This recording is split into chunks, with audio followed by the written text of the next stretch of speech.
Brother, চারটি colour ভেরিয়েন্টের MT-15 এখন এই ছোট্ট রিলে আপনি দেখতে পাচ্ছেন। প্রথমে এটার ব্যাপারে আসি। Cyber green 24 model, 11,750 kilometre run করা। প্রাইস রেঞ্জ রাখা হয়েছে মাত্র 4,45,000 টাকা। 2 বছর রেজিস্ট্রেশন আপডেট করা রয়েছে এটার সাথে। এন্ড হ্যাঁ, আপনারা 25-এর লাস্ট এন্ড 26-এর ফার্স্টের যেই নিউ ভেরিয়েন্ট, এটা হচ্ছে আইকন পারফরমেন্সের 4 বাটনের সুইচের যে এডিশন, সেটাও কিন্তু এখন সনবাইক্স স্টকে অ্যাভেলেবেল আছে। ব্ল্যাক কালার BS7 ভার্সন 2, এই মডেলটা আপনারা নিতে পারতেছেন 5,30,000 টাকার আস্কিং প্রাইসে। এন্ড এইটা 1250 কিলোমিটার চলছে অন টেস্ট, 5 মালিক আপনি নিতে পারবেন এই মডেলটার ক্ষেত্রে। ওকে, MT ভার্সন 1 এখন আমাদের কাছে আছে।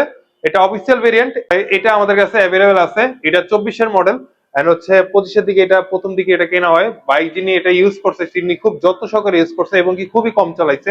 3,947 কিলোমিটার মতো রান করা এই বাইকটা।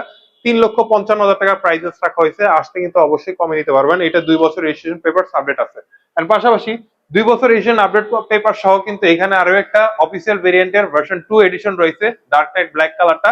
এটা রান করছে 7,677 কিলোমিটার মতো। ওয়েল, এটাও কিন্তু 23-এর মডেল, 24-এ রেজিস্ট্রেশন করা। আপনারা এইটা পেয়ে যাচ্ছেন 4,60,000 টাকার মধ্যেই। 4,65,000 আস্কিং প্রাইস ছিল, এখন 4,60,000 টাকা রাখা হচ্ছে। তো এই চারটার মধ্যে কোনটা আপনি নিতে চান সবার আগে?